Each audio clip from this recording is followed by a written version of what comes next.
আকাশ সকালবেলা ঘুম থেকে উঠে ওয়াশরুমে চলে গেল, কারণ তাকে আজকে অফিসে যাওয়া লাগবে।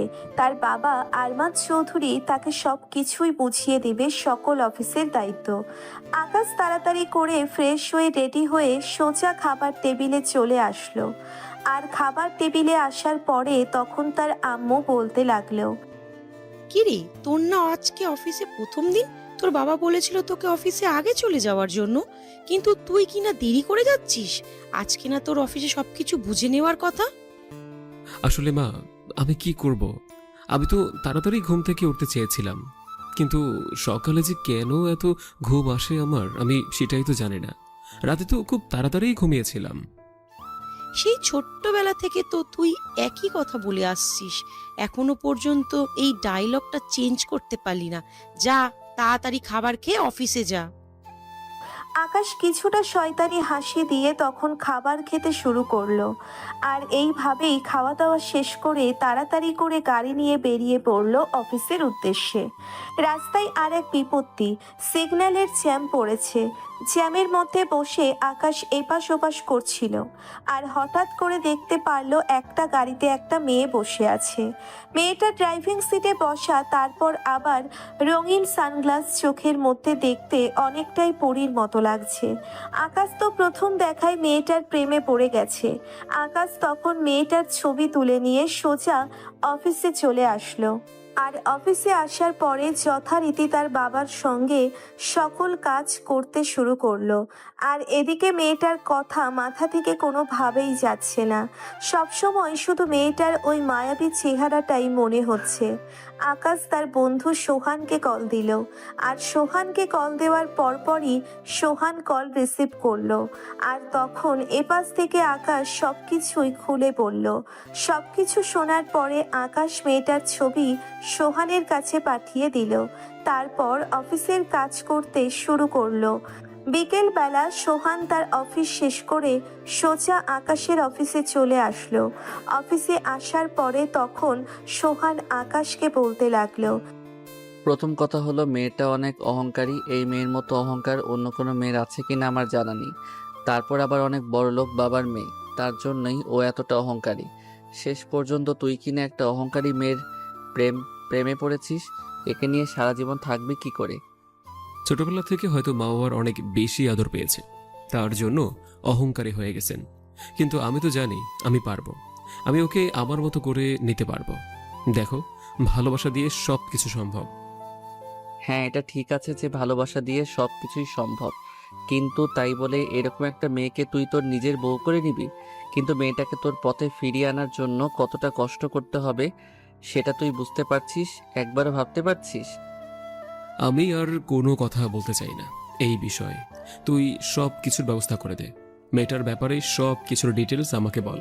আমি ওই মেয়েটার অফিসে চাকরি নেব, যেন ওই মেয়েটার কাছাকাছি থাকতে পারি। আর মেয়েটার নাম কি? মেয়েটার নাম হলো নীলা চৌধুরী, আর চৌধুরী গ্রুপ অফ ইন্ডাস্ট্রির মালিক। ওখানে কিছু লোক নেওয়া হবে। তুই চাইলে ওই অফিসের মধ্যে যেতে পারিস কালকে চাকরি নেওয়ার জন্য। যার কিনা বড় এরকম কোম্পানি আছে, সেই এমডি আবার অন্য অফিসে চাকরি নেবে ভালোবাসার জন্য। এই কথা বলার পরে তখন সোহান চলে গেল, আর সোহানের সঙ্গে আকাশও বের হয়ে গেল। বাসায় এসে ফ্রেশ হয়ে খাওয়া দাওয়া করে চিন্তা করতে শুরু করলো। আর পরদিন সকালবেলা আকাশ সব কিছু নিয়ে ইন্টারভিউ দেওয়ার জন্যে চলে আসলো। আর ইন্টারভিউ এমনভাবে দিতে এসেছে যে তার মতো গরিব একটাও নেই, হ্যাঁ তার নেই।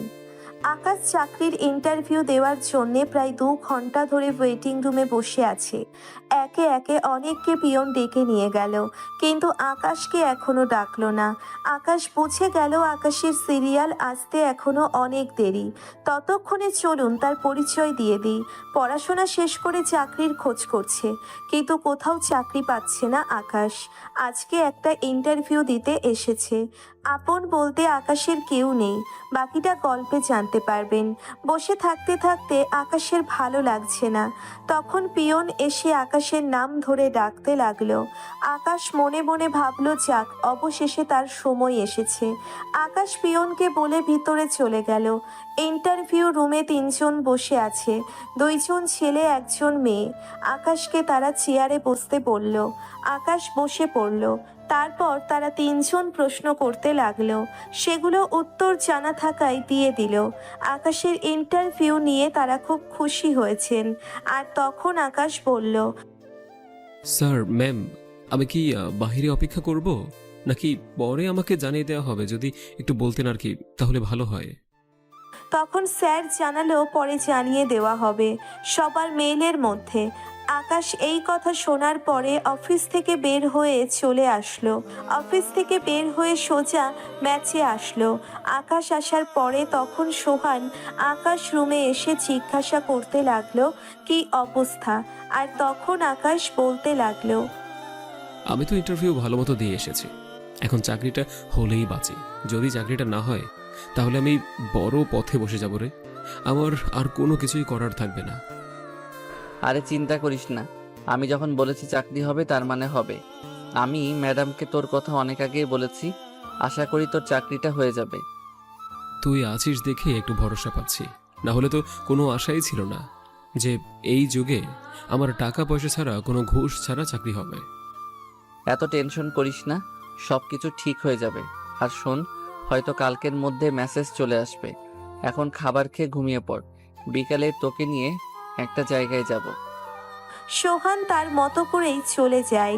আসলে সোহান সেই অফিসে চাকরি করেন, আর আকাশের জন্য চাকরির কথা সোহানই বলেছিল। আকাশ এদিকে ফ্রেশ হয়ে দুপুরের খাবার খেয়ে ঘুমিয়ে পড়ে। আর বিকালবেলা সোহানের ডাকে আকাশের ঘুম ভাঙল। আর আকাশ ঘুম থেকে উঠে তাড়াতাড়ি করে রেডি হয়ে নিল। আকাশ নিজেও জানে না তাকে কোথায় নিয়ে যাওয়া হচ্ছে। সোহান কোনো কিছুই তাকে বলেনি। আকাশ সোহানের সঙ্গে রেডি হয়ে রিক্সা দিয়ে পার্কের দিকে যাচ্ছে। আর সোহান এদিকে লজ্জায় লাল হয়ে আছে। আকাশ কিছুটা বুঝতে পারলো। আর তখন আকাশ সোহানকে বলতে লাগলো, কি রে শালা, তুই ভাবে লজ্জায় লাল হয়ে গেলি কেন হঠাৎ করে? আমি কি মেয়ে নাকি যে একটা মেয়েকে পাশে বসিয়ে তুই এরকম করছিস? কাহিনী কি?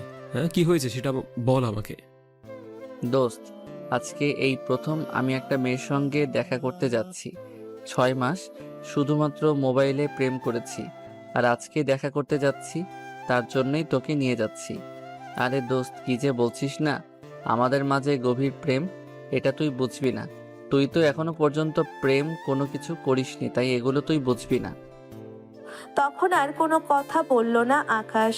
মুচকি মুচকি হাসতে লাগলো সোহানের কাণ্ড দেখে। আর এদিকে তারা পার্কে চলে আসলো। পার্কে আসার পরে আকাশ এবং সোহান রিক্সা ভাড়া মিটিয়ে দুজনেই সামনের দিকে আসতে শুরু করলো। আর কিছু দূর যাওয়ার পরে দেখতে পারলো কালো শাড়ি পরে একটা মেয়ে বসে আছে। মেয়েটা কালো শাড়ির সঙ্গে সবকিছুই ম্যাচিং করে পড়েছে। মেয়েটা দেখতে যথেষ্ট পরিমাণে সুন্দর। সোহান এগিয়ে গিয়ে মেয়েটার সঙ্গে কথা বলতে থাকে। আর তখন আকাশ কিছুটা দূরে দাঁড়িয়ে ছিল। আর সোহান ওদিকে বলতে লাগলো, যাক, অবশেষে তোমাকে দেখতে পারলাম। এই দিনটা দেখার জন্য আমি কতদিন ধরে ওয়েট করে আছি, যা তুমি কল্পনাও করতে পারবে না। আমি প্রতি রাতে তোমাকে নিয়ে স্বপ্ন দেখতাম যে কবে তোমার দেখা পাবো, কবে তোমার দেখা পাবো। আজকে অবশেষে এটা পূরণ হলো। আমি তো তোমাকে পরিচয় করিয়ে দিতে ভুলে গেছি। ও হচ্ছে আমার বেস্ট ফ্রেন্ড আকাশ। আসসালামু আলাইকুম ভাইয়া, কেমন আছেন? আর এত দূরে কেন? আমাদের পাশে এসে বসেন। আপনার কথা ওর মুখে অনেক শুনেছি। আকাশ সালামের উত্তর নিয়ে চুপচাপ পাশে বসে পড়ল। আর সোহান এবং নেহা দুজনেই কথা বলতে লাগলো। আর এদিকে আকাশ নিজেকে অস্বস্তি ফিল করছে। আর আকাশ সামনে থেকে একা একাই হাঁটার সিদ্ধান্ত নিল। একা একা সামনের দিকে হেঁটে চলেছে। আর এদিকে সোহান এবং নেহা কথা বলছে। আকাশ একা একাই আনমনে হেঁটে যাচ্ছিল, আর হঠাৎ করেই একটা মেয়ের সঙ্গে ধাক্কা লেগে আকাশ নিচে পড়ে যায়। আকাশ পড়ে যাওয়ার পরে উপরে তাকিয়ে দেখতে পারল কয়েকটা মেয়ে ইচ্ছে করেই ধাক্কা দিয়েছে। আসলে মেয়েগুলো রাস্তার মধ্য দিয়ে ফাজলামি করে যাচ্ছিল, আর আকাশ কানে হেডফোন থাকায় আকাশ কোনো কিছুই বুঝতে পারেনি।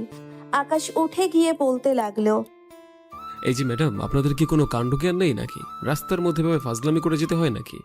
আর আশেপাশে কেউ আছে সেগুলো খেয়াল করবেন না? আকাশের এই কথা শুনেই ওখান থেকে ওদের মধ্য থেকে একটা মেয়ে আকাশের দিকে তাকালো। আর আকাশ তো মেয়েটাকে দেখেই অবাক হয়ে গেছে, কারণ এটা যে তার অফিসের ম্যাডাম। তখন আকাশ আর কোনো কিছু না বলে সেখান থেকে তাড়াতাড়ি করে চলে আসলো। আকাশ ওখান থেকে চলে আসার পরে তখন ওদিকে অফিসের ম্যাডাম নীলা চৌধুরী আকাশের কাণ্ডজ্ঞান দেখে হাসতে শুরু করলো। আর ওরাও গল্প করতে করতে সেখান থেকে চলে যায়। আর এভাবেই বেশ অনেকটা সময় পার হয়ে যায়। আর সন্ধ্যার সময় তিনজনে মিলে রেস্টুরেন্টে খাওয়া দাওয়া করে, আর সোহান আকাশ চলে আসে মেসে। আকাশ রাতে বিছানায় শুয়ে ভাবতে লাগলো তার পুরনো কিছু কথা। আকাশের জীবনে আপন বলতে কেউ নেই, সে একা জন্মের পরপরই তার মা মারা গেছেন। আর আকাশের যখন 15 বছর বয়স তখনই তার বাবা হার্ট অ্যাটাকে মারা যায়। তারপর থেকে জীবন সংগ্রামে বেঁচে থাকার জন্যে কতটা কষ্ট করতে হয়েছে এটা একমাত্র আকাশ জানে। আকাশ এসব কিছু ভাবতে ভাবতে কখন সে ঘুমিয়ে পড়ল বুঝতেই পারল না। পরের দিন সকালবেলা ঘুম থেকে উঠেই মোবাইলটা হাতে নিয়ে দেখতে পারল তার এখানে একটা মেল এসেছে। তার চাকরিটা হয়ে গেছে আর আজকেই অফিসে যাওয়া লাগবে তার। আকাশ এটা দেখে অনেক খুশি হয়েছে। আর আকাশ সোহানকেও ডাক দিল, আর সেও বেশ খুশি হয়েছে। আকাশ তাড়াতাড়ি করে রেডি হয়ে নেয় অফিসের জন্য। আকাশ সোহানের সঙ্গে রেডি হয়ে অফিসে চলে আসলো, আর সোহানের দিকে তার কাজ করতে লাগলো। আর আকাশ ম্যানেজার সাহেবের রুমে আসার পরে অনুমতি নিয়ে ভিতরে প্রবেশ করলো। আর ম্যানেজার তখন আকাশকে বলতে লাগলো, চলুন আমি আপনাকে কাজ বুঝিয়ে দিচ্ছি। আর কোনো কিছু যদি সমস্যা হয় বুঝতে, তাহলে আমার কাছে এসে বলবেন, আমি আবারও বুঝিয়ে দেব। কিন্তু কাজে কোনো ভুল করা যাবে না। কাজে ভুল করলে কিন্তু ম্যাডাম অনেক রেগে যাবে। স্যার, আমাকে কাজ বুঝিয়ে দিলে আমি আশা করি পারবো, আমার কোনো অসুবিধা হবে না। চলুন যাওয়া যাক। ম্যানেজার তখন আকাশকে নিয়ে একটা ডেস্কের সামনে আসলো। আসার পরে তাকে দেখিয়ে দিয়ে কাজ বুঝিয়ে দিল, আর তারপরে চলে গেল। আর আকাশ প্রথমে একটু বুঝতে অসুবিধে হচ্ছিল, কিন্তু সোহান এসে কাজটা আবার বুঝিয়ে দেওয়াতে আকাশের অনেকটা সুবিধা হলো। আর কিছুক্ষণ পরেই পিয়ন এসে বলল ম্যাডাম তাকে ডাকছে। আকাশ তাড়াতাড়ি করে হাতে থাকা একটা ফাইল নিয়ে ম্যাডামের রুমে চলে আসলো। আকাশ ম্যাডামের রুমে আসার পরে অনুমতি নিয়ে ভিতরে প্রবেশ করলো। আর ভিতরে প্রবেশ করার পরে তখন নীলা বলতে লাগলো, আকাশ সাহেব, আপনি কি মনে করেন এই অফিসটা আপনার গল্প করার জায়গা? আপনাকে গল্প করার জন্যই প্রতি মাসে বেতন দেওয়া হবে? যদি এটা মনে করে থাকেন তাহলে এখনই চাকরি ছেড়ে বেরিয়ে যেতে পারেন, কারণ আপনার মতো এমপ্লয়ের কোনো প্রয়োজন নেই আমাদের এই কোম্পানির। ম্যাম, আমি কোথায় গল্প করলাম? আমার তো মনে হয় না আমি কোনো গল্প করেছি। আমি তো ম্যানেজার স্যার আর শহরের কাছ থেকে কাজটা বুঝে নিয়েছিলাম। আপনার যদি কোনো কিছু বুঝতে অসুবিধা হয় তাহলে ম্যানেজার সাহেবের কাছে যাবেন অথবা আমার কাছে আসবেন। আপনি কেন বিরক্ত করবেন? আপনার জন্য অন্য এমপ্লয়ি তার কাজ বাদ দিয়ে আপনাকে হেল্প করবে, এটা তো মেনে নেওয়া যায় না। আসলে ম্যাম, ছোট একটা কাজ ছিল, তার জন্য আর কি শহরের কাছ থেকে হেল্প নিয়েছি। এরপর থেকে আমার এরকম ভুল আর হবে না। ম্যাম, আমাকে ক্ষমা করে দেবেন। আচ্ছা ঠিক আছে, এবার এই ফাইলটা নিয়ে যান আর রাস্তায় খুব ভালোভাবে চলাফেরা করবেন। এরপর থেকে যদি এরকম ভুল হয় তাহলে কিন্তু আপনার খবর আছে বলে দিলাম। এই ফাইলটা লাঞ্চের আগে কমপ্লিট করে আমাকে দিবেন। আকাশ আর কোনো কথাই বলল না। আকাশ ফাইলটা নিয়ে সরাসরি তার জায়গায় চলে আসলো। আকাশ তার জায়গায় এসে ফাইলটা নিয়ে কাজ করতে শুরু করলো। তবে মনে হয় না সে লাঞ্চের আগে কাজটা কমপ্লিট করতে পারবে। সে এমনিতেই নতুন, তারপর আবার এত বড় একটা ফাইল কিভাবে কমপ্লিট করবে? কাউকে ডাকও দেওয়া যাবে না। আকাশ তবুও চেষ্টা করছে লাঞ্চের আগে যেন কাজটা কমপ্লিট করে দিতে পারে। আর এদিকে লাঞ্চের সময় চলে আসলো, আর আকাশ কোনো কাজ দিতে পারলো না। আকাশ সরাসরি খাবার খাওয়ার জন্যে চলে গেল। আকাশ খাবার খেতে খেতে তখন সোহানকে বলতে লাগলো, আচ্ছা সোহন, একটা কথা বলতো, আমাদের ম্যাডাম কি সবার সঙ্গে এরকম খারাপ ব্যবহার করে, নাকি শুধুমাত্র আমার সঙ্গেই খারাপ ব্যবহার করছেন? আমি ছাড়া আরও 2জন এমপ্লয় আছে, নতুন জয়েন করেছে। মানে আমার সঙ্গে তাদের সঙ্গে তো ম্যাডাম দেখছি ভালো ব্যবহার করে। আমি যে ম্যাডামের কি ক্ষতি করেছি, উফ, সেটাই বুঝতে পারছি না। আমি কোনো কিছু বুঝতে পারছি না ম্যাডাম। ম্যাডাম তো আমাদের সঙ্গে ভালোভাবেই কথা বলে, নম্র ভদ্রভাবে কথা বলে, কিন্তু তোর সঙ্গে যে কেন এরকম সকালে এমন ব্যবহার করলো আমিও তো কোনো কিছু বুঝতে পারছি না। হয়তো তুই তার আগের জন্মের শত্রু ছিলি আর এই জন্মের প্রতিশোধ নিচ্ছে। সকালবেলা শুধু শুধু আমাকে এরকম একটা ঝাড়ি দিল। উনি খুব ভালো করেই জানে যে আমি কাজটা পারি না, তাহলে আমাকে কিভাবে এত বড় কাজটা দিল আমাকে? হ্যাঁ, আকাশ এবং সোহান দুজনেই কথা বলতে বলতে খাবার খেয়ে নিল। খাবার খাওয়ার পরে কিছুটা সময় এভাবেই গল্প করতে করতে কাটিয়ে দিল। তারপর লাঞ্চের সময় শেষ হয়ে যাওয়ার পরে আবারও কাজে মনোযোগ দিল। আর কাজটা কমপ্লিট করে বিকেলবেলা চলে আসলো নীলার কেবিনে। নীলার কেবিনে আসার পরে নীলা প্রচণ্ডভাবে রেগে আছে আকাশের উপর। আকাশ তখন ফাইলটা সাবমিট করতেই নীলা আকাশের মুখের উপর ফাইলটা ফেলে দিল আর রাগী কণ্ঠে বলতে লাগলো, আপনার কি এটা বাবার অফিস মনে হয় যে আপনি যখন ইচ্ছা তখন কাজ দিবেন? আমি আপনাকে বলেছিলাম লাঞ্চের আগে এটা কমপ্লিট করে দেওয়ার জন্য। লাঞ্চ পার হয়েছে অলরেডি 1.5 ঘন্টা হয়ে গেছে। আপনি এত দেরি করে সাবমিট করলেন কেন? আমাকে সেই জবাবটা দিন। ফাইলটা তো অনেক বড়, আর সম্পূর্ণটা চেক করতে করতে একটু সময় লাগবে। তাছাড়া আমি নতুন, আমি যথেষ্ট পরিমাণে কাজ বুঝেই করেছি। যদি তাড়াতাড়ি করতেই যেতাম, তাহলে যদি ভুল হতো তাহলে আবার করতে হতো। আমি কোনো কিছু শুনতে চাই না। আমি আমার কাজ আদায় করতে পারিনি, আর আপনাকে দিয়ে কি হবে? আপনাকে দিয়েই তো মনে হয় না যে কোম্পানির 1 টাকা লাভ হবে। এটাই কিন্তু লাস্ট ওয়ার্নিং। এরপর থেকে যেভাবে কাজ দিব ঠিক সেভাবে কাজ আদায় করব। আমি এর থেকে যদি কোনো ব্যতিক্রম হয় তাহলে কিন্তু আপনার চাকরি কি করে থাকে সেটাই আমি দেখব। নীলা এভাবে রাগারাগি করে কথা বলছিল দেখে তখনই তার বাবা হঠাৎ করে নীলার কেবিনে প্রবেশ করলো। নীলার কেবিনে প্রবেশ করার পরে তখন নীলাকে দেখলো এভাবে রাগান্বিত অবস্থায়। আর তখন নীলা তার বাবাকে বলতে লাগলো, বাবা, তুমি এইসব কাদেরকে চাকরি দিয়েছ যারা কোনো কাজই পারে না? এই ফাইলটার মধ্যে না হলেও প্রায় 100 জায়গায় ভুল আছে। আমি যদি চেক করতে চাই, তারপর আবার এই কাজটা দিয়েছিলাম 10টায় আর এখন বাজে বিকাল 3টায়। এতক্ষণ লাগে কাজটা কমপ্লিট করতে? ম্যাম, আমার ফাইলের মধ্যে কোনো ভুল নেই। আমি ম্যানেজার স্যারকে চেক করিয়ে তারপরে এনেছি। ম্যাম, আমি নতুন, তার জন্য তো একটু সময় লাগছে আমার। নীলামা, শুধু শুধু এমন রাগ দেখাচ্ছিস। ওরা নতুন, ওদের কাজ বুঝতে একটু সময় লাগবে। আকাশ, তুমি গিয়ে তোমার কাজ করো। ফখরুল সাহেবের কথায় আকাশ তার নিজের কাজ করতে চলে গেল। আর আকাশ তার নিজের কাজের মধ্যে ব্যস্ত হয়ে পড়ল। আর এভাবেই বেশ সময়টা পার হলো। অফিসার সময় শেষ হয়ে যাওয়ার পরে আকাশ যখনই বের হতে যাবে তখনই নীলা এসে তাকে একটা ফাইল ধরিয়ে দেয়।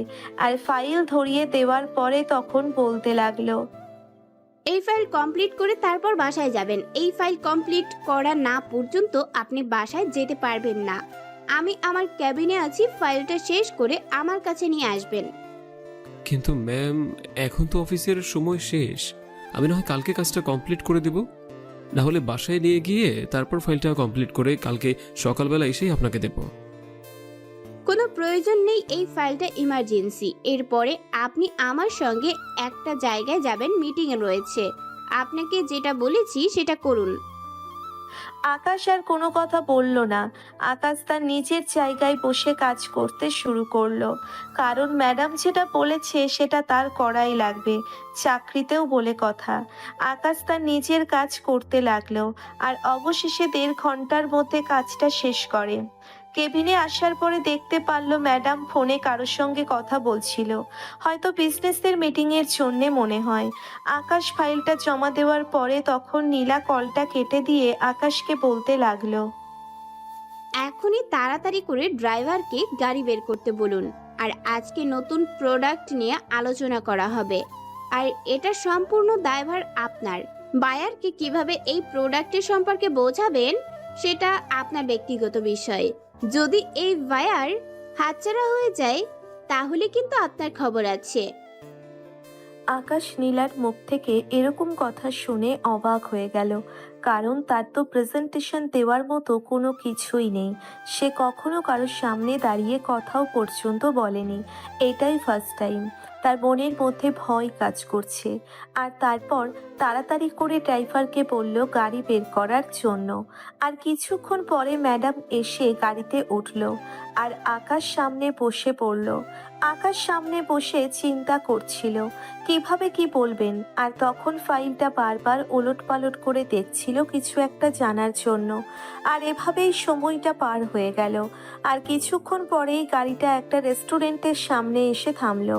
আর রেস্টুরেন্টের সামনে গাড়ি থামার পরে নীলার দরজা খুলে দেওয়ার পরে নীলা আগে ভিতরে চলে যায় আর ড্রাইভারকে বলল গাড়ি পার্ক করে রাখার জন্য। আকাশ তখন ভিতরে চলে আসে। ভিতরে আসার পরে আকাশ ওদের সঙ্গে হাই হ্যালো করে বসে পড়ল। আর তখন নীলা ওদের সঙ্গে কথা বলতে লাগলো। আমাদের প্রোডাক্টটা বাজারে আসলে অনেক বেশি লাভবান হবে, আর এই প্রোডাক্টের চাহিদা এখন অনেক। আর আপনারা যদি এই প্রোডাক্টের পাশে থাকেন, আমাদের কোম্পানির সঙ্গে ডিল করেন, তাহলে ভালোই হবে। ম্যাডাম, আপনারা তো এই প্রোডাক্টের ব্যাপারে অনেক বলেছেন, অনেক বিজ্ঞাপন দিয়েছেন। তা এই প্রোডাক্টের আসল কাজটা কি বলবেন? আর এই প্রোডাক্ট দিয়ে বাজারে আসলে লাভবান হবে, কিন্তু এটার গ্যারান্টি কে দেবে? যদি এই প্রোডাক্ট বাজারে না চলে তখন পুরো লস কভার কে করবে? আমরা তো আমাদের টাকা নিয়ে যাব বলেই দিলাম আগে। আপনারা আমাদের উপর বিশ্বাস রাখুন। আমার মনে হয় এই প্রোডাক্ট আমাদের কোম্পানি থেকে ভালোই চলবে। আপনারা যদি এখানে ইনভেস্ট করেন তাহলে আপনারাও লাভবান হবেন। আর এখন গ্রীষ্মকাল, তাই প্রচণ্ড গরম। আমাদের এই গ্লুকোজ ডি প্রোডাক্টটি খুবই ভালো চলবে। এটার কোনো পার্শ্ব প্রতিক্রিয়া নেই, কোনো ফ্লেভার যুক্তও নয়, তাই সহজেই মানুষ এটা গ্রহণ করবে। ঠিক আছে, তাহলে আমরা ডিলে সাইন করতে রাজি আছি। এখন পুরো ইন্টারেস্ট আমরা করব, আপনারা প্রোডাক্ট বাজারে আনবেন। তারপরে বাকি কথা নীলা বলতে লাগলো। আর নীলা এবং বাকি সবাই ওরা বিজনেস নিয়ে আলোচনা করছিল। আর এভাবেই বেশ সময়টা পার হয়ে গেল। আর এদিকে নীলা বেশ কিছুটা খুশি হয়েছে আকাশের কথা বুঝিয়ে দেওয়ার জন্য। আকাশ আরও অনেক কথা বলল, ওদের সঙ্গে প্রোডাক্টের সম্পর্কে ভালোভাবে আইডিয়া দিচ্ছে। কিছুক্ষণ সময় পার হয়ে যাওয়ার পরে রাতে এবং নীলা দুজনেই রেস্টুরেন্ট থেকে বের হলো। রেস্টুরেন্ট থেকে বের হয়ে নীলাকে গাড়িতে উঠিয়ে দিয়ে আকাশ তার বাসায় চলে আসলো। আকাশ তার বাসায় আসার পরে তখন সোহান জিজ্ঞেস করতে লাগলো, কি রে, তোর আসতে এত সময় লাগলো কেন? রাত 8টা বেজে গেছে, আর এখন তুই এখানে এসেছিস? ছুটি তো হয়েছে সেই 5টায়, এতক্ষণ কি করলি? আর বলিস না, ম্যাডামের সঙ্গে একটা মিটিংয়ে গিয়েছিলাম, আর একটা ফাইলও কমপ্লিট করে তারপর মিটিংয়ে যেতে হয়েছে। তার জন্যই এত দেরি হলো। বুঝতে পারছি না ম্যাডাম কেন আমার পিছনেই পড়ে আছে। আর ভেবেছিলাম আজকে অফিসের প্রথম দিন, তাড়াতাড়ি ছুটি হবে, সেখানে কিনা আজকেই দেরি হলো আমার। কিছু করার নেই, বস হয়তো ম্যাডাম তোকে মনে মনে ভালোবেসে ফেলেছে, তার জন্যই তোকে এত প্যারা দিচ্ছে। দোস্ত, যাই কিছু বলিস না কেন, এই কথাটা বলিস না, কারণ কোথায় ম্যাডাম আর কোথায় আমি? আমি একটা এতিম ছেলে, এই এতিম ছেলেকে কি ভালোবাসবে? এটা কখনোই না। ভালোবাসা কখনো এসব কিছু দেখে হয় না, ভালোবাসা মন থেকে হয়। তুই দেখবি তোর কপালে যদি থাকে তাহলে উনি তোর জীবন সঙ্গিনী হবে। দেখা যাক কি হয়। তবে এটা ঠিক যে ম্যাডামকে আমার অনেক পছন্দ হয়েছে। ম্যাডাম দেখতে অনেক সুন্দর। ঠিক এরকম একটা মানুষই আমি আমার লাইফে চেয়েছিলাম, যার জন্য আজ পর্যন্ত আমি প্রেম করিনি। দেখা যাক কি হয়। আচ্ছা ভাই, এখন অনেক রাত হয়েছে, আমাকে তাড়াতাড়ি ঘুমাতে হবে। এমনিতেই আমার ঘুম কম হয়। তারপর তাড়াতাড়ি করে আকাশ এবং সোহান দুজনেই ঘুমিয়ে পড়ল। সকালবেলা দুজনেই আবারও রেডি হয়ে অফিসে চলে আসলো। আর এদিকে সোহানের অফিস টাইম মোটামুটি ভালোই চলছিল, কিন্তু এদিকে নীলার ঝাড়ি খেয়ে আকাশের অবস্থা দিন দিন আরো খারাপ হতে লাগলো। দিন যতই যাচ্ছে যতই নীলার আরো প্যারা বেশি দিচ্ছে। একদিন লাঞ্চের বেলায় আকাশ এবং সোহান খাবার খাচ্ছিল, আর তখনই অফিসের কলিগ তিশা এসে তাদের পাশে বসলো আর আকাশের সঙ্গে কথা বলতে লাগলো। আর এদিকে নীলা বিষয়টা খুব ভালোভাবেই লক্ষ্য করছিল সিসি ক্যামেরায়। আর নীলা তখন মনে মনে বলতে লাগলো, শালা কত বড় সাহস, শালা অন্য কারোর সঙ্গে কথা বলে। শালাকে এত প্যারা দেই তবুও শালা হার মানে না। আমার কাছে একবারও বলে না যে ম্যাডাম আমাকে এত কেন কাজ দিচ্ছেন। এবার আমাকে ক্ষমা করুন। যাই কিছু বলে না কেন সব কিছু সহ্য করে, তারপর আবার এখন মেয়ের সঙ্গে কথা বলছে। কিন্তু ও মেয়ের সঙ্গে কথা বললে আমার কি? তাহলে কি আমি তাকে ভালোবেসে ফেলেছি? না, এটা কি করে হতে পারে? ও তো আমার অফিসের একজন এমপ্লয়ি। না, আমি আর কোনো কিছু ভাবতে পারছি না। এদিকে নীলা অনেক বেশি রেগে যায় আকাশের উপর। আকাশ মেয়েদের সঙ্গে কেন কথা বলছে এটা নীলা কোনোভাবেই মেনে নিতে পারছে না। আর আকাশ লাঞ্চের সময় তার জায়গায় বসে কাজ করছিল, আর তখনই পিয়নকে দিয়ে খবর পাঠালো আকাশকে ডাকছে। আকাশ তাড়াতাড়ি করে একটা ফাইল নিয়ে নীলার কেবিনে চলে আসলো।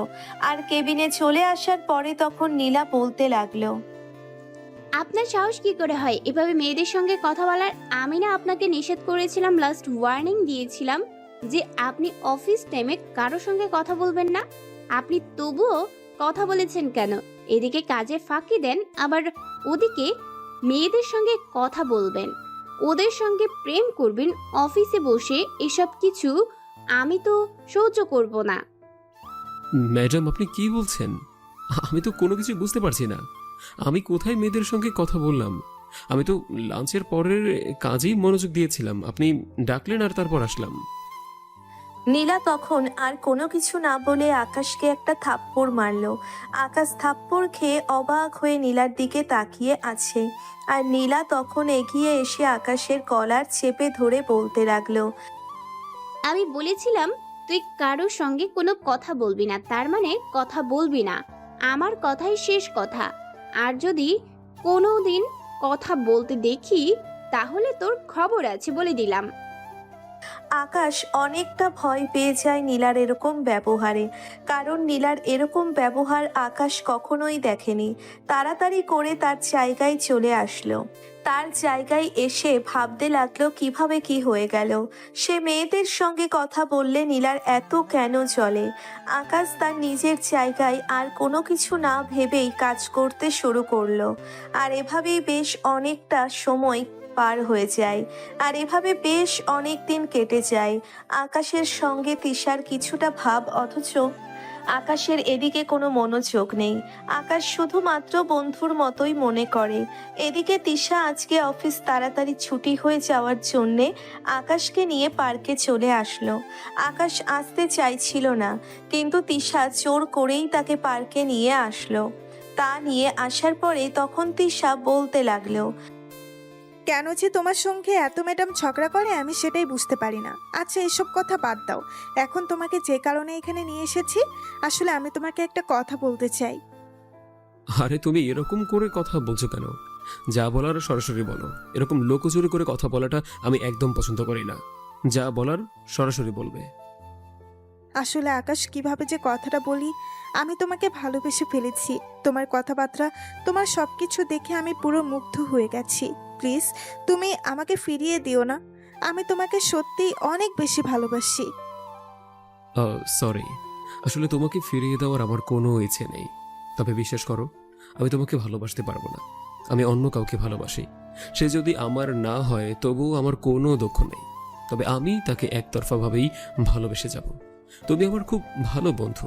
আমি তোমাকে এই পর্যন্ত বন্ধুর মতোই মনে করেছি, বন্ধুর চেয়ে বেশি কিছু মনে করিনি আমি। প্লিজ তুমি আমাকে মেনে নাও। আমি সত্যি বলছি, আমি তোমার কাছে কোনো কিছুই চাই না। আমি তোমার সব কিছু জেনেই তোমাকে ভালোবেসেছি। তোমার কোনো কিছুর প্রয়োজন নেই। আমার তুমি হলেই আমার হবে, আর কোনো কিছুর প্রয়োজন নেই।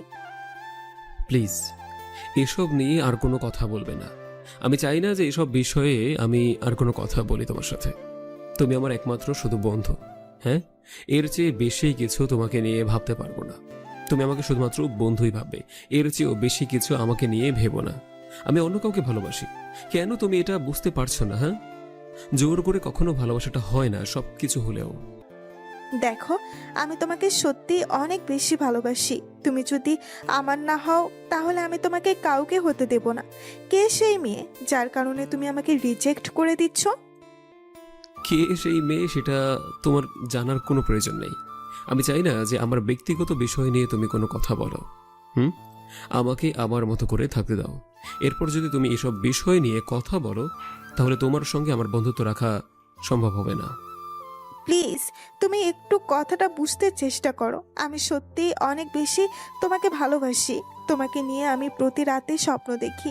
আমি তোমার কাছে কোনো কিছুই চাই না। তুমি আমাকে যেভাবে রাখবে আমি তোমার কাছে সেইভাবেই থাকতে রাজি আছি। আমার কোনো অসুবিধা হবে না। তিশা, আমি তোমাকে বোঝাতে পারছি না। প্লিজ, তুমি বুঝতে পারছো না কেন? জোর করে কখনো ভালোবাসাটা হয় না, সব কিছু হলেও। আর তোমাকে আমি আজ পর্যন্ত বন্ধুর চেয়ে বেশি কিছু মনে করিনি। বারবার কেন একই কথা বলছো আমাকে? আকাশ কিছুটা রেগে গিয়ে তিশাকে একটা থাপ্পড় মারলো। আর তিশাকে থাপ্পড় মারার পরে আকাশ তখন হেঁটে সোজা ম্যাচে চলে আসলো। আর এদিকে নীলা পার্কে এসেছিল অফিসের পরে। আর তিশা যখন আকাশকে প্রপোজ করছিল তখন এটা নীলা ভালোভাবেই শুনে নেয়। আর সব কথা না শুনেই সে গাড়িতে করে চলে যায়। আর এদিকে বাসায় এসে আকাশ শুয়েছিল। আর তখনই হঠাৎ করে আকাশের মোবাইলটা বেজে উঠল। আকাশ ফোনটা বের করে দেখে ড্রাইভার কল দিয়েছে। আর তখন বলতে লাগলো, স্যার, ম্যাডাম এখন এই জায়গায় ড্রিঙ্কস করছে। ম্যামের অবস্থা তেমন একটা ভালো না। আমার কাছে শুধু আপনার নাম্বার আছে, আর আপনি তো ম্যামের সঙ্গে সঙ্গে থাকেন, এর জন্য আপনাকে কল দিলাম। আপনি তাড়াতাড়ি করে এই জায়গায় চলে আসলে ভালো হয়। আকাশ কল কেটে দেয়। আকাশ কল কেটে দেওয়ার পরে তাড়াতাড়ি করে রেডি হয়ে সেই জায়গায় চলে আসলো। আর এসে নাইট ক্লাবের ভিতরে যাওয়ার পরে দেখতে পারলো নীলা ড্রিঙ্কস করছে। আর অন্য একটা ছেলে তাকে রুমে নিয়ে যাওয়ার ধান্দা করছে। নীলার কোনো হুঁশ নেই। আকাশ ওখানে যাওয়ার পরে ছেলেটাকে ইচ্ছে মতো মারতে শুরু করলো। আর মারতে মারতে পুরো রক্ত বের করে ফেললো। আকাশ নীলাকে নিয়ে গাড়িতে উঠে পড়লো। আর ড্রাইভার গাড়ি চালিয়ে যাচ্ছে। আকাশ নীলার বাসার সামনে এসে নেমে যায়। বাসার সবাই ঘুমিয়ে গেছে, তাই কেউ দেখতে পায়নি। আকাশ তাড়াতাড়ি করে নীলাকে তার রুমের ভিতরে নিয়ে আসলো। রুমের ভিতরে নিয়ে আসার পরে যখনই নীলাকে শুইয়ে দিল তখনই নীলা আকাশের গলা জড়িয়ে বলতে লাগলো, কি ব্যাপার, তুমি আমাকে রেখে কোথায় যাচ্ছ? তুমি কেন অন্য মেয়েকে ভালোবাসবে? তুমি জানো না আমি তোমাকে অনেক বেশি ভালোবাসি। আজকে আমাকে এত আদর করবে যে আমি যেন এগুলো ভুলতে না পারি। আপনি এসব কি বলছেন? আপনি এখানে শুয়ে থাকেন, না হলে আন্টি আঙ্কেল উঠে পড়বে। এখন আপনারই সমস্যা হবে। আমি বাসায় গেলাম। আজকে তুমি কোথাও যাবে না। আজকে আমি কারো বাধা শুনবো না। আজকে আমাকে আদর করতে হবে, মানে আদর করতে হবে। আমি এটা ছাড়া আর কোনো কিছু চাই না। তোমার কাছ থেকে এত ভালোবাসি তোমাকে, আর আজকে কাছে পেলাম, আজকে আমাকে দূরে সরিয়ে দিচ্ছ। আকাশ জোর করে নীলাকে ছাড়িয়ে রুম থেকে বের হয়ে গেল। আর রুম থেকে বের হয়ে যাওয়ার পরে আকাশ সোজা চলে আসলো তার বাসায়। বাসায় আসার পরে এসে ভাবতে লাগলো নীলা কি তাকে সত্যিই ভালোবাসে, নাকি শুধু শুধু মাতলামি করে এসব কথা বলছে। হঠাৎ করে নীলা এসব কেন করতে গেল? এভাবেই বেশ কয়েকদিন পার হয়ে গেল। এদিকে তিশার খুব ভালো করে জানতে পারলো যে আকাশ আসলে নীলাকে পছন্দ করে, নীলাকে এই ভালোবাসে। আর এদিকে তিশা ভাবতে লাগলো নীলার কি করে ক্ষতি করা যায়। একদিন নীলা তার অফিস শেষ করে বাসায় ফিরছিল। অফিসে কাজ থাকায় তাই অনেক বেশি দেরি হয়ে গেছে। নীলা নিরিবিলি রাস্তা দিয়ে যাচ্ছিল, হঠাৎ করেই রাস্তার মাঝে কাঠের টুকরো চলে আসলো। আর নীলা তাড়াতাড়ি করে গাড়ি ব্যাক করলো। আর তখনই কয়েকটা ছেলে এসে নীলার গাড়িটাকে ঘিরে ফেললো। নীলা কোনো কিছু বুঝে ওঠার আগেই নীলাকে ক্লোরোফর্ম দিয়ে অজ্ঞান করে ওদের সাথে করে নিয়ে যায়। তারপরে এদিকে তিশা রং নাম্বারে আকাশকে কল দেয়। আকাশকে কল দেওয়ার পরে তখন বলতে লাগলো, কি রে, তুই নাকি অনেক বেশি বড় হয়ে গেছিস। শুধু কি তোর কথা ভাবলে হবে? একটু তো তোর মনের মানুষের দিকেও তাকাতে হবে। তোর মনের মানুষটা যে কষ্ট পাচ্ছে। কি ব্যাপার, আপনি কে? আর কি বলছেন? আমি তো কোনো কিছুই বুঝতে পারছি না। কি মনের মানুষ কি কষ্ট পাচ্ছে? আমাকে তুই চিনবি না, আর আমার খোঁজ করেও কোনো লাভ হবে না তোর। তোর নীলা এখন আমার কাছে। যদি নীলাকে জীবিত পেতে চাস তাহলে এখনই 5 লক্ষ টাকা নিয়ে এই জায়গায় চলে আয়। টাকা না নিয়ে আসলে কিন্তু মিলাতে পারবি না। শুধু নীলার পরিত্যক্ত দেহটা ভাবি। এই বলে তিশা কল কেটে দিল। তিশা কল কেটে দেওয়ার পরে আকাশ ভাবতে লাগলো, হঠাৎ করে কি এমন হয়ে গেল যে নীলাকে ওরা কিডন্যাপ করে নিয়েছে। আর এমন কি আছে দেখি না নীলার আর আকাশের সম্পর্কটা ভালোভাবে জানে। কিন্তু এমন তো কেউ নেই যে আকাশ নীলাকে ভালোবাসে। আর নীলার কোনো কিছু হয়ে গেলে আকাশ অবশ্যই যাবে। রাগের মাথায় কোনো কিছুই আসছে না, সে কি করবে। তার এখন 5 লক্ষ টাকা কিভাবে সে নিয়ে যাবে। আকাশ সিদ্ধান্ত নিল তার বাবা মাকে জানাবে। কিন্তু তার মা বাবাকে জানালে সে তো আরো অনেক বেশি টেনশন করবে। আবার এদিকে না জানালে যদি ওরা নীলার কোনো ক্ষতি করে দেয়, তখন মনে মনে সিদ্ধান্ত নেয় সে একাই যাবে নীলাকে উদ্ধার করতে। আর সেই অনুযায়ী এসে রেডি হয়ে তাড়াতাড়ি করে চলে আসে সেই জায়গায়। হাতে একটা ব্যাগ নিয়ে এসেছে, যেন ওরা বুঝতে পারে এটার মধ্যে টাকা আছে। তখনই একটা ছেলে নীলাকে মাথায় পিস্তল ধরে এদিকে নিয়ে আসে। আর নীলা আকাশকে দেখে বলতে লাগলো, আকাশ প্লিজ তুমি আমাকে বাঁচাও। ওরা আমাকে কিডন্যাপ করে নিয়ে এসেছে। ওরা আমাকে মেরে ফেলবে। প্লিজ আকাশ আমাকে বাঁচাও। কিরে, তোদের কথা মতো আমি টাকা নিয়ে এসেছি। এবার নীলাকে ছেড়ে দে, না হলে কিন্তু একটাও জীবিত ফেরত যেতে পারবি না। তো দিব, আগে টাকা দেখব, তারপর ছেড়ে দেব। আগে টাকার ব্যাগটা বের করে আমাদেরকে দেখা, না হলে তোর নীলাকে এখানেই শেষ করে ফেলবো। আকাশ তখন ব্যাগটা বের করে টাকাটা দেখায়। আর টাকাটা দেখানোর পরেই তখন ওদের একজন টাকাটা নেওয়ার জন্যে এদিকে চলে আসলো। আর এদিকে আসার পরেই ওদের হাত থেকে একটা পিস্তল নিয়ে নীলাকে যে পিস্তল ধরে রেখেছিল তাকে গুলি করে দেয়। গুলি করে দেওয়ার পরে তখন দৌড়ে আকাশের পিছনে চলে আসে। আর এদিকে আকাশ তাড়াতাড়ি করে গাড়িতে উঠে পড়লো। গাড়িতে উঠে পড়ার পরে আকাশ সবাইকে গুলি করছে। আর এদিকে নীলা গাড়ি চালাচ্ছে। আর ওখান থেকে আকাশ নীলা চলে আসলো। আকাশ নীলাকে নীলার বাসার সামনে নামিয়ে দিল। বাসার সামনে নামিয়ে দেওয়ার পরে তখন নীলা আকাশকে বলতে লাগলো, আসলে তোমাকে কি বলে ধন্যবাদ দেব সেটা আসলে আমি মুখে ভাষা খুঁজে পাচ্ছি না। তুমি আমার জীবন বাঁচিয়ে দিয়েছো, আর এতদিন যা কিছু করেছি তার জন্য আমি সরি, অনুতপ্ত। না ম্যাম, সমস্যা নেই।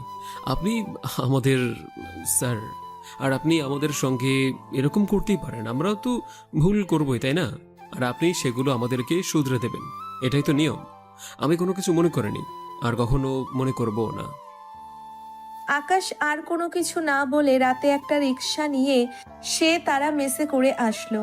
তারপর ঘুমিয়ে পড়লো। পরের দিন সকালবেলা ঘুম থেকে উঠে সরাসরি অফিসের জন্য রেডি হয়ে নেয়। আর অফিসে চলে আসলো। অফিসে এসে সে তার জায়গায় কাজ করতে শুরু করলো। আর এদিকে নীলা অফিসে এসেছে আজকে কালো শাড়ি পরে, দেখতে অনেক সুন্দর লাগছে। এদিকে আকাশ তার জায়গায় খুবই মনোযোগ দিয়ে কাজ করছিল। আর হঠাৎ করেই পিয়ন এসে বলল আকাশকে তিশা খুবই এমার্জেন্সি ডাকছেন। আকাশ আর কোনো কিছু না ভেবে তাড়াতাড়ি করে চলে আসলো তিশার কাছে। এসে দেখলো তিশা নেই। আর এদিকে ওয়াশরুম থেকে আকাশকে একটা ডাক দিল। হয়তো কোনো বিপদে পড়েছে, না হলে কোনো কিছু হয়েছে, তার অসুস্থ হয়েছে, তার জন্যেই এভাবে ডাকছে। আর ওয়াশরুমের কাছাকাছি গিয়ে দেখতে পারল তিশা বমি করছিল। আর তখন আকাশ জিজ্ঞাসা করলো, কি ব্যাপার, তোমার কি হয়েছে? আমি কি তোমাকে ডক্টরের কাছে নিয়ে যাব? চলো, আমি তোমাকে ডক্টরের কাছে নিয়ে যাচ্ছি। তিশা তখন উঠে এসে আকাশকে চাপটে ধরলো। আর এমন ভাবে ধরে আছে মনে হচ্ছে আকাশ তাকে নষ্ট করতে চেষ্টা করছে। আকাশ নিজেকে ছাড়ানোর চেষ্টা করছে আর বারবার জিজ্ঞেস করছে তিশা কেন এমন করছে, কিন্তু তিশা কোনো কিছু বলছে না। আর তিশা চিৎকার দিয়ে সবাইকে ডাকতে শুরু করলো। আর এদিকে সবাই চলে আসলো, নীলা সহ সোহান সকলেই চলে আসলো। সকলেই আসার পরে তখন নীলা তখন এসব দেখে ঠাস করে একটা থাপ্পড় মারলো আকাশকে। আকাশকে থাপ্পড় মারার পরে নীলা তখন বলতে লাগলো, ছি, আমি তোকে এতটা বিশ্বাস করেছিলাম আর তুই এই বিশ্বাসের এই প্রতিদান দিলি। তোকে আমি ভালোবেসে ভুল করেছিলাম আর আজকেই সেই মাসুল দিতে হলো। তোর মধ্যে যে এরকম একটা কি মানুষ থাকবে এটা সত্যি আমি ভেবে দেখিনি। আসলে গরিবরা কখনো ভালোবাসতে পারে না, গরিবরা আসলে সব সময় সুযোগ খোঁজে। আর এটাই তুই আজকে প্রমাণ করলি। তোর কাছ থেকে এটা আশা করতে পারিনি। তোকে আমি অনেক ভালো ভেবেছিলাম, কিন্তু তুই সেটা আর রাখলি না। বিশ্বাস করেন ম্যাডাম, আমার এসবের মধ্যে কোনো হাত নেই। তিশা নিজে থেকে আমার সঙ্গে এরকম করেছে। তিশা আমাকে ডেকেছিল ওয়াশরুমে, আর ভেবেছিলাম ও হয়তো অসুস্থ, তাই ওকে হাসপাতালে নিয়ে যাওয়া লাগবে, আর যার জন্য আমি এখানে এসেছিলাম। বিশ্বাস করুন, আমার এসবের প্রতি কোনো ইচ্ছা নেই। আমি শুধুমাত্র বন্ধুই মনে করতাম ওকে, আর শেষে কিনা তিশা আমার সঙ্গে এরকমটা করলো। তিশা, আমি তোর কাছ থেকে এরকম কিছু আশা করতে পারিনি। ম্যাডাম, আপনি জানেন আকাশ আমার দিকে অনেক দিন ধরেই তাকিয়ে থাকতো, আর শেষে কিনা আজকে সুযোগ পেয়ে আমার সঙ্গে এসব কিছু করেছে। আমাকে অনেক টাকা দিতে চেয়েছিল, কিন্তু আমি রাজি হইনি দেখে আমাকে এসব করতে চেয়েছে। ম্যাডাম, বিশ্বাস করুন, আমি এসব কোনো কিছুই করিনি। আসলে তিশা আমাকে ভালোবাসে, আর আমি তিশার ভালোবাসা আমি মেনে নিইনি, আর তাই তো আমার সঙ্গে এরকমটা করেছে তিশা। তিশা, প্লিজ, তুমি আমার লাইফটা এভাবে নষ্ট করে দিও না। সবার সামনে সত্যিটা বলো। ম্যাডাম, কেউ কি তার নিজের ইজ্জত নিয়ে এভাবে মিথ্যা কথা বলতে পারে? আকাশ আমার সতীত্ব নষ্ট করতে চেয়েছিল, আর কেউ কি তার এইসব নিয়ে মিথ্যা কথা কখনো বলতে পারে? আকাশের চরিত্র অনেক খারাপ। এর আগেও আমাকে অনেকবার অ্যাটাক করেছেন, কিন্তু আমি আমার বুদ্ধির জোরে বেঁচে গিয়েছিলাম। থাক, আমাকে আর কোনো কিছু বলতে হবে না। আমি তোকে এখনই পুলিশের হাতে তুলে দিচ্ছি। এরকম ধর্ষকের বাহিরে থাকার কোনো অধিকার নেই। তবে আমি ভালোবেসে ফেলেছিলাম, আর তুই সেই ভালোবাসার মর্যাদা দিলি না। শেষ পর্যন্ত তুই এরকম কিছু একটা বের হবে, এটা সত্যি আমি কখনোই কল্পনা করিনি। আমার ভালোবাসাটাকে গলা টিপে হত্যা করলি তুই। আসলে তোদের দ্বারা এগুলোই সম্ভব। তোদের কাছ থেকে ভালো কিছু আশা করা সম্ভব না। আসলে তোর জন্মের কোনো ঠিক নেই, তুই তো এসব করবিই। আকাশ নীলাকে আরো অনেকভাবে বোঝাতে শুরু করলো। আর অফিসের সবাই তাকে দেখে ছোট করে কথা বলতে লাগলো। আর আকাশের আর কোনো কথা বলল না। আকাশ মাথা নিচু করে কান্না করতে শুরু করলো।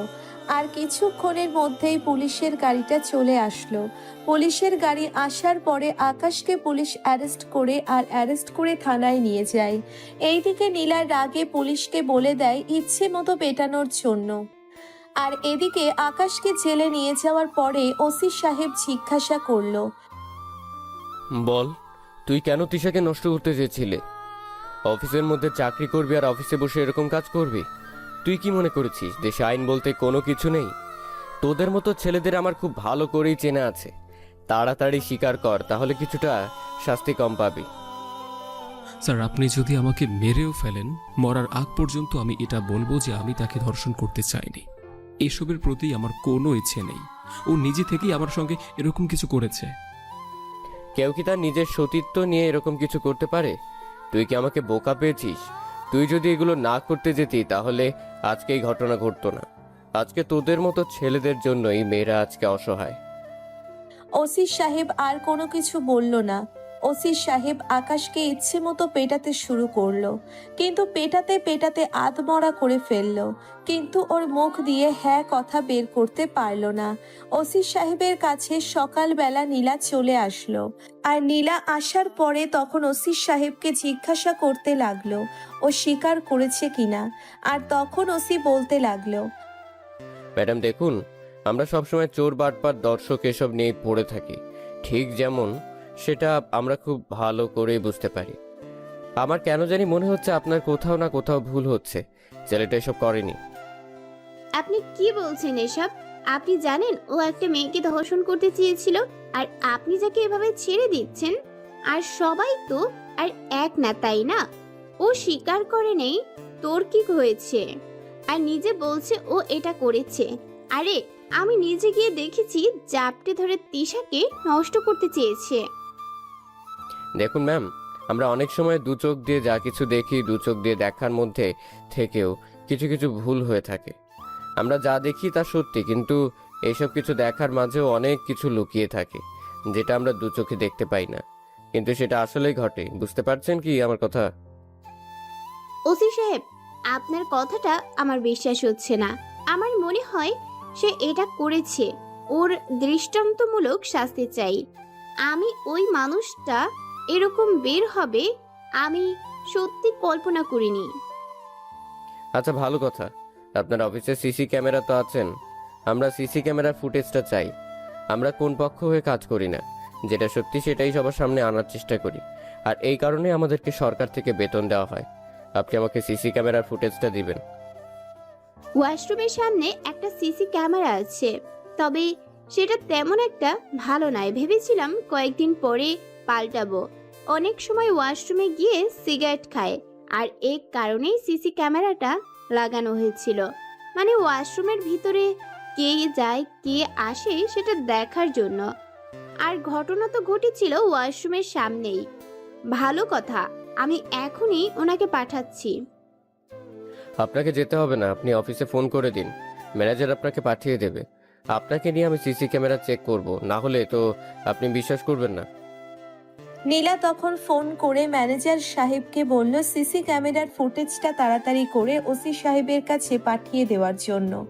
আর এদিকে ওসি সাহেব সিসি ক্যামেরার ফুটেজ পেয়ে নীলার সামনেই ওপেন করলো, আর নীলার সামনে দেখতে পারল আকাশ ওয়াশরুমের সামনে এসে নীলাকে জিজ্ঞাসা করছে ভয়েস রেকর্ড সহ। আর তিশাই প্রথমে আকাশের উপর ছাপিয়ে পড়েছে। আর এসব কিছু দেখার পর ওসি সাহেব এবং নীলা কোনো কথাই বলতে পারল না। আর ওসি সাহেব তাড়াতাড়ি করে বলল আকাশকে নিয়ে আসার জন্য। আর এদিকে আকাশকে নিয়ে আসা হলো। আকাশ ঠিকমতো দাঁড়াতে পারছে না। আকাশ দাঁড়াতে না পেরে ওখানেই শুয়ে পড়ল, কারণ তার পায়ের মধ্যে অনেক মারা হয়েছে, পায়ের হাড়টি ভেঙে গেছে। আর তখনই সোহান চলে আসলো। সোহান আসার পরে তখন বলতে লাগলো, ম্যাডাম আমরা সত্যিই লজ্জিত। আপনি আমাদের অফিসের ম্যাডাম, আর আমরা আপনার অফিসের মধ্যেই চাকরি করি। আপনি সত্যিটা জেনেও ঠিক এমনটা করলেন। তখন যদি এই সিসি ক্যামেরার ফটোটা স্যারকে দেখাতেন, তাহলে আজকে আকাশের এই অবস্থা হতো না। আসলে সত্যি বলতে আমার এসবের প্রতি কোনো মনোযোগই ছিল না। আমার সিসি ক্যামেরার ফুটেজ দেওয়ার কথা আমি একদমই মনে ছিল না। প্লিজ তোমরা আমাকে ক্ষমা করে দিও। আর বিশ্বাস করো, আমি আকাশকে ইচ্ছে করে মার খাওয়াইনি। আমার অনেক জেদ উঠে গিয়েছিল। আকাশকে আমি অনেক বেশি ভালোবাসতাম, আর এই কারণেই হয়তো এরকম জেদ উঠে গেছিল। ম্যাডাম আপনাকে আর কোনো কৈফিয়ত দিতে হবে না। আমার কাছে কৈফিয়ত দিতে আপনার লাভ নেই। আপনি তো আকাশ জীবনটা শেষ করে ফেলেছেন। সে এখন আগের মতো আবার হতে পারবে কিনা সেটাই এখন দেখার কথা, কারণ তার পায়ের হাড্ডি পুরোটাই ভেঙে গেছে। মারতে মারতে ওসি সাহেব আপনিও খুব ভালো কাজ করলেন। তারপর আকাশকে নিয়ে তাড়াতাড়ি করে হাসপাতালে নিয়ে আসা হলো। হাসপাতালে নিয়ে আসার পরে আকাশকে অপারেশন থিয়েটারে নিয়ে যাওয়া হলো। অপারেশন থিয়েটারে নিয়ে যাওয়ার পরে বাহিরে অপেক্ষা করতে লাগলো নীলা, সোহান, ওসি সাহেব আরও অনেকজন। আর এদিকে পুলিশ তিশাকে অ্যারেস্ট করেছে। 2 ঘন্টা পরে ডাক্তার অপারেশন থিয়েটার থেকে বের হলো। আর অপারেশন থিয়েটার থেকে বের হওয়ার পরে ডাক্তার কোনো কথা বলছে না। আর নীলা দৌড়ে গিয়ে ডাক্তারকে জিজ্ঞাসা করতে লাগলো, ডাক্তার, আমার আকাশের কি অবস্থা? সে কি আগের মতো আবার সুস্থ হয়ে গেছে? প্লিজ ডাক্তার বলুন। এভাবে চুপ করে থাকবেন না। আমি তাকে ছাড়া বাঁচবো না, মরে যাব তাকে ছাড়া। তার কোনো কিছু হতে পারে না। দেখুন ম্যাডাম, ওনাকে সবচেয়ে বেশি পায়ের মধ্যে আঘাত করা হয়েছে, আর এই কারণে 2টা পায়ের হাড্ডি একদম ভেঙে গুঁড়ো হয়ে গেছে। আমরা আমাদের মতো করে চেষ্টা করছি, প্লাস্টার করে দিয়েছি, তবে ঠিক হতে প্রায় বছর, অনেক সময় লাগবে। আর যদি এর মধ্যে কোনো কিছু না হয় তাহলে আর কখনো ঠিক নাও হতে পারে, এটা শিওর করে বলা যাচ্ছে না। তবে এমনিতে উনি সুস্থ আছেন। ওনার সঙ্গে আপনারা কেবিনে গিয়ে দেখা করতে পারবেন। ওনাকে কোনো পেইন দিয়ে কথা বলবেন না, তাহলে সমস্যা হবে, কোমায়ও চলে যেতে পারে। এই বলে ডাক্তার চলে গেল। ডাক্তার চলে যাওয়ার পরে এদিকে মেয়েরা তখন কান্না করতে করতে সেখানেই বসে গেল। আর এদিকে কিছুক্ষণ পরেই আকাশকে কেবিনে দেওয়া হলো। আকাশকে কেবিনে দেওয়ার পরে আকাশের কেবিনে দৌড়ে গেল। সোহান আকাশের কেবিনে আসার পরে আকাশের মাথায় হাত বোলাতে বোলাতে তখন বলতে লাগলো, দোস্ত, আমরা তোর জন্য কোনো কিছু করতে পারলাম না রে। দোস্ত, তোর জীবনটা এভাবে শেষ হয়ে যাবে এটা সত্যি আমরা কখনোই ভাবিনি। কিছু কিছু মানুষের জন্য আজকে তোর এই অবস্থা হয়ে গেল। আর কেউ পাশে না থাকলেও আমি তোর পাশে আছি সব সময়। এরপর কোনো কিছুই হবে না, তুই আবারও আগের মতো সুস্থ হয়ে যাবি। আবার আগের মতো দুজন অফিসে যেতে পারবো, তবে এই জল্লাদের অফিসে যেতে হবে না। আর তখনই নীলা চলে আসলো। আর নীলা আসার পরে আকাশের পায়ে ধরে কান্না করতে শুরু করলো। আকাশের পায়ে ধরে কান্না করছিল। আর তখন আকাশ নীলার দিকে তাকায়। আর নীলার দিকে তাকানোর পরে আকাশ তখন বলতে লাগলো নরম কণ্ঠে, ম্যাডাম, আপনি কেন শুধু শুধু এভাবে কান্না করছেন? আপনার তো এখানে কোনো দোষ নেই, তাই না? আপনার জায়গায় আমি থাকলে হয়তো আমি এটাই করতাম। কারণ একটা মেয়ে তো তার ইজ্জত নিয়ে এরকম মিথ্যা কথা বলবে, এটা সবাই বিশ্বাস করবে, তাই না? একটা ছেলের কথা কখনোই ওই সময় কেউ বিশ্বাস করবে না। আপনাদের উপর আমার কারোর কোনো অভিযোগ নেই। প্লিজ আকাশ, তুমি আমাকে ক্ষমা করে দাও। আমি আসলে বুঝতে পারিনি তোমাকে। আমি আসলে তোমার ভালোবাসায় অন্ধ হয়ে গিয়েছিলাম। আর যার জন্য আমি এসব কিছু সহ্য করতে না পেরে আমি ওসি সাহেবকে এরকম বলেছি করতে। প্লিজ তুমি আমাকে ক্ষমা করে দাও। আমি তোমার এই অবস্থার জন্য শুধুমাত্র আমি দায়ী, শুধুমাত্র আমি। আপনি যেটা করেছেন সেটা ঠিকই আছে, কারণ দর্শকদের এরকম শাস্তি পাওয়াই প্রয়োজন। আপনার উপর কোনো আমার অভিযোগ নেই, শুধু শুধু আপনি কান্না করছেন। সোহান ম্যাডামকে নিয়ে চলে যান, ম্যাডামের হয়তো কষ্ট হচ্ছে। ম্যাডাম, আপনি এখন হাসপাতাল থেকে চলে গেলে আমরা খুশি হব। প্লিজ, আপনি প্লিজ এখানে আর কখনই আসবেন না। আপনার দেখা হয়ে গেছে, হাসপাতালে আনা হয়ে গেছে। আপনি এমনিতেই যতটুকু করেছেন সেটা অনেক করেছেন। আপনাকে অসংখ্য ধন্যবাদ। এবার আপনি আসতে পারেন। প্লিজ আকাশ, তুমি আমাকে ফিরিয়ে দিও না। আমি আমার নিজের জীবনের থেকে অনেক বেশি ভালোবাসি তোমায়। এই অবস্থা আমি কি করে তোমাকে ফেলে যেতে পারি? তুমি আমাকে দূরে সরিয়ে দিও না। আমি বাঁচবো না তোমাকে ছাড়া। তোমাকে আমি অনেক অনেক বেশি ভালোবাসি। সোহান কিছুটা অপমান করে নীলাকে তখন বের করে দেয়। আর নীলা এদিকে বাসায় ফেরার পরে রুমের দরজা বন্ধ করে কান্না করতে শুরু করলো। আর এদিকে ওসি সাহেব আকাশের ব্যাপারে খোঁজ খবর নিতে লাগলো। আর খোঁজ খবর নিয়ে জানতে পারলো তার মা বাবা এখনো বেঁচে আছে। তার বাবা বিশিষ্ট ব্যবসায়ী রফিক হাওলাদার, কিন্তু ওসি সাহেবের মাথায় কোনো কিচ্ছু নাই, কারণ ওসি সাহেব খুব ভালো করেই জানে তার বাবা তো মারা গেছেন।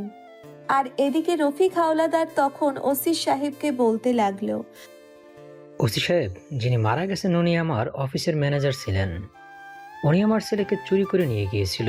আমার ছেলের ছোটবেলায় একটা কাটা দাগ ছিল মাথার পেছনে। এটা এখন মোটামুটি অনেক মোটা হয়ে গেছে। ছোটবেলায় পড়ে গিয়ে মাথা ফেটে যায়, আর এ কারণেই দাগটা হয়ে যায়। আর তার জন্ম দাগ হলো পেটের মধ্যে।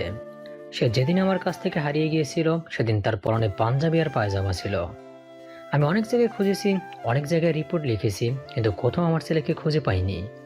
প্লিজ আপনি আমার ছেলেকে এনে দিন। ওর মা প্রতিটা রাতে কান্না করে আমার ম্যানেজার আমার সম্পত্তি দখল করার জন্য আমার ছেলেকে চুরি করেছিল। ভেবেছিল আমার ছেলের নামে সবকিছু আমি অনেক আগেই লিখে দিয়েছি, এ কারণেই সবকিছু জেনেই আমার ছেলেকে চুরি করেছিল।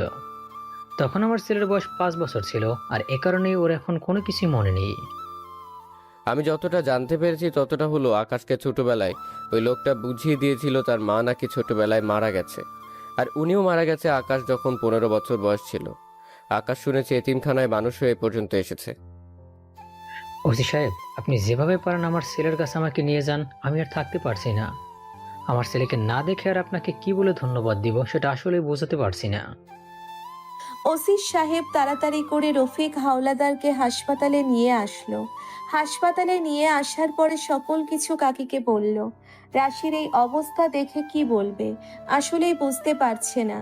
এত বছর পরে ছেলেকে দেখতে পেয়ে খুশি, কিন্তু এই অবস্থায় দেখতে পেয়ে রফিক হাওলাদারের মন পুরোটাই ভেঙে গেছে। তখন কি হাওলাদার ওসিকে বলতে লাগলো।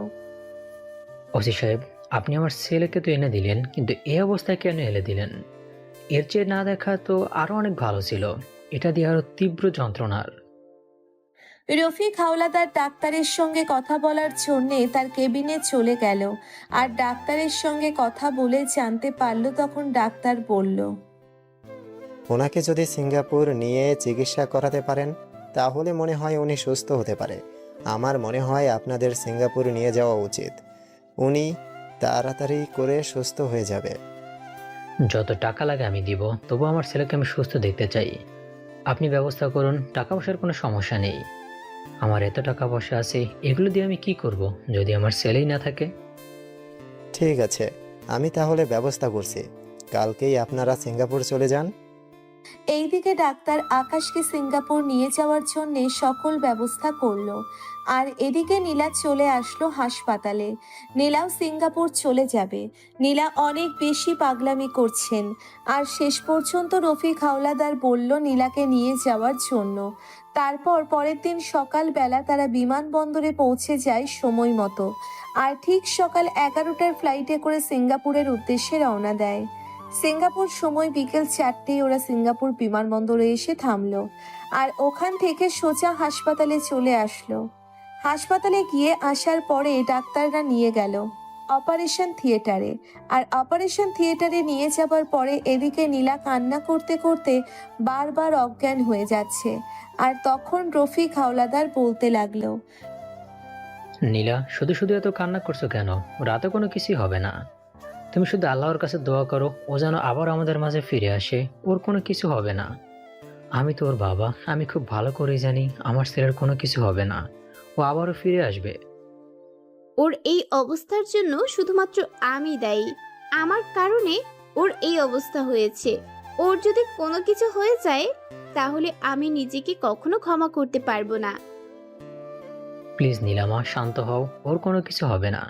তুমি আল্লাহর কাছে দোয়া করো যেন আকাশ আবার আগের মতো ফিরে আসে। প্রায় 2 ঘন্টা পরে অপারেশন থিয়েটার থেকে ডাক্তার বের হয়ে আসলো। ডাক্তার বের হয়ে আসার পরে তখন রফিক চৌধুরী আর নীলা দুজনেই এগিয়ে যায়। আর এগিয়ে যাওয়ার পরে তখন রফিক চৌধুরীকে ডাক্তার বলতে লাগলো, please don't stress, the patient's completely safe now. I hope his leg will be fine in 15 days. The rest in Allah's will. We have tried our best. Now, if Allah wills, he will recover very soon. You can visit the cabin soon. Thank you very much, doctor. With your help, I will get my son back to normal. That means a lot to me. I want nothing more. ডাক্তারের সঙ্গে আর কিছু কথা বলার পরে doctor চলে গেল। Doctor চলে যাওয়ার পরে আকাশকে কেবিনে দেওয়া হয়। আকাশ কেবিনে দেওয়ার পরে আকাশের দিকে চোখ মেলে তাকিয়ে দেখতে পারল তার বাবা এবং নীলাকে। আকাশের মাকে আনা হয়নি, কারণ তার মা এগুলো আসলে সহ্য করতে পারবে না, সেই জন্য। আকাশ তার বাবার দিকে তাকিয়ে আছে। আর তখন রফিক বলতে লাগলো, বাবা, তুই কোনো চিন্তা করিস না, তুই আবারও আগের মতো হয়ে যাবি। 15 দিনের মধ্যে আমরা আবারও বাংলাদেশে ফিরে যাব। তুই আবারও সবার সঙ্গে মিশতে পারবি, কথা বলতে পারবি, হাঁটতে পারবি। বাবা, এগুলো শুধু শুধু কোনো কিছু করার দরকার ছিল না।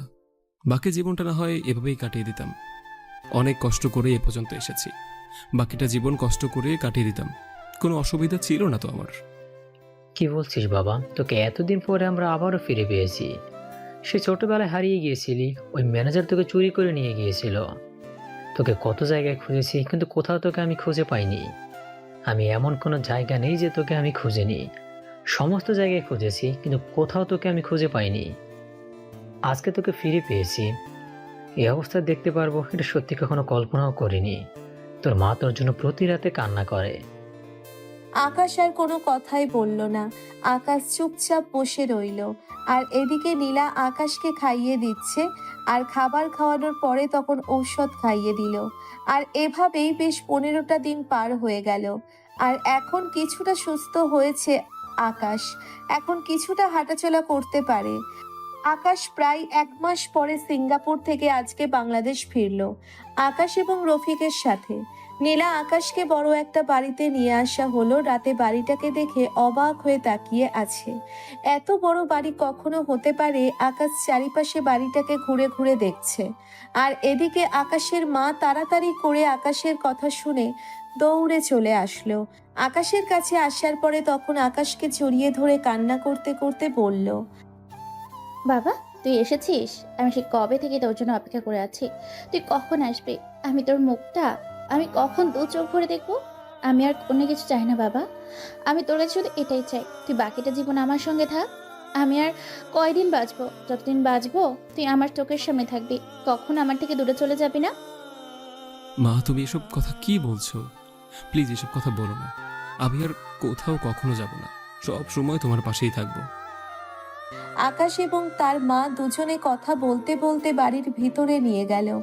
বাড়ির ভিতরে অনেক কাজের লোক রয়েছেন, আর এক একজন এক এক কাজ করে থাকে। আকাশকে একটা রুমে নিয়ে আসা হলো।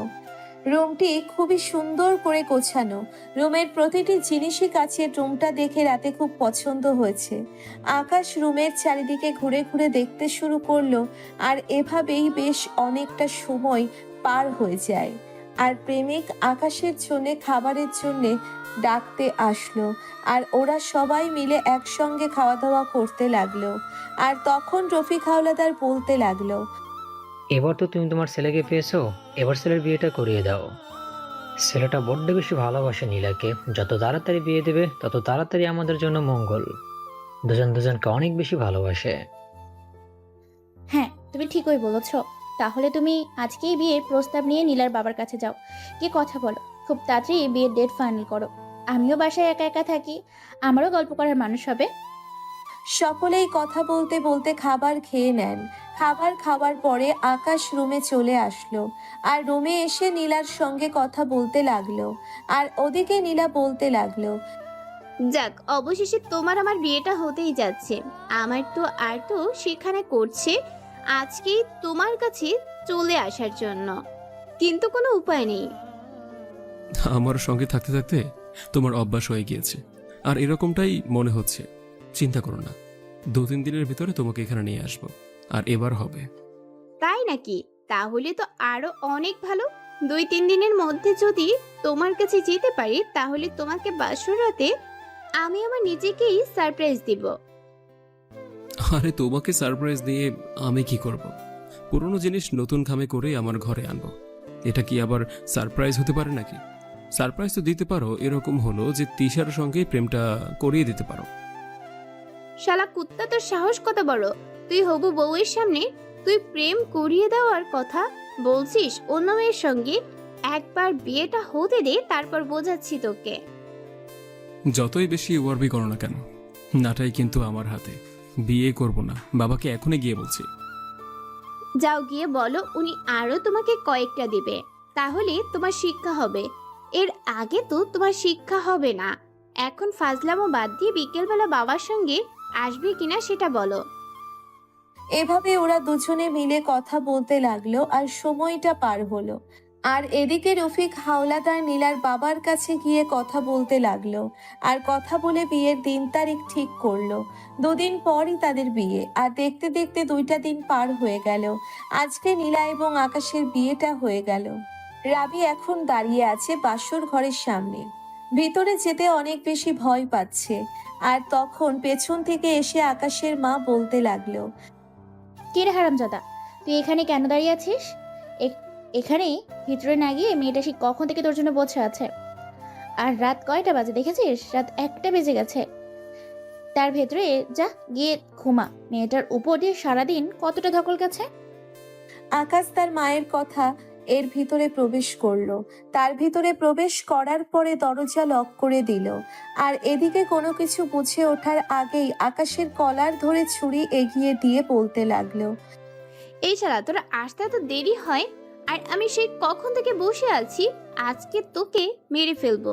এই দেখ, একদম নতুন ছুরি, এইটা দিয়ে তোর গলা কাটবো। ছি, তোমার মুখের ভাষা এরকম? আগে জানলে বিয়েই করতাম না। আর এরকম একটা গুন্ডি মেয়েকে বিয়ে করেছি আমি, সে যে কিনা নিজের পায়ে নিজেই কোরাল মারলাম। নিজের জামাইকে কেউ এরকম করে কথা বলে, তাও আবার ছুরি গলায় ধরে রাখে? ধরেছি তো বেশ করেছি, এটাই তোর পাওনা ছিল। এত দেরি হলো কেন আসতে? এখন রাত কয়টা বাজে? রাত 1টার সময় তুই ঘরে এসেছিস কেন? আরে ভাই, বন্ধু বান্ধবের সঙ্গে একটু আড্ডা দিয়েছিলাম, আর সোহান আমাকে আসতেই দিচ্ছিল না। আমি কি করব? প্লিজ আজকের মতো ক্ষমা করে দাও। এরপর থেকে কখনোই আমি আর দেরি করব না। রাত 10টার মধ্যে বাসায় ঢুকবো। এবার হয়েছে? আমার তো মনে হয় তোরা সবাই মিলে চাইপাস খেয়েছিস। সত্যি করে বল, তোরা কি ড্রিঙ্ক করে তারপর এখানে এসেছিস? তোকে কি ড্রিঙ্কস করিয়েছি? আগে তুমি তুই করে কথা বলা বন্ধ করবে, তারপর আমি তোমাকে বলবো। যদি পাশের রুম থেকে মা বাবা একবার শুনতে পারে, তাহলে তোমার আমার খবর করে ছাড়বে। আচ্ছা ঠিক আছে, এখন বলো, তোমার মুখ থেকে এরকম বাজে গন্ধ আসছে, তুমি কি মাতাল হয়ে তারপরে বাসর ঘরে এসেছো? আমি ওসব কখনো খাইও না, বুঝতে পেরেছো? আর হ্যাঁ, এটা কোনো গন্ধই না, এটা হলো একটা পারফিউম। তুমি বুঝেও না বোঝার ভান করছো। এত ভাব কেন আপনার? সুন্দরী বেশি? দেখি আপনি কতটা সুন্দর, আপনাকে দেখবো আমি। নীলার হাত থেকে ছুরিটা নিয়ে রেখে দিয়ে নীলাকে কোলে তুলে নিয়ে বিছানায় শুইয়ে দেয়। আর নীলা তখন লজ্জায় চোখ বন্ধ করে ফেলেছে, চোখ মেলে তাকাতে পারছে না আকাশের দিকে।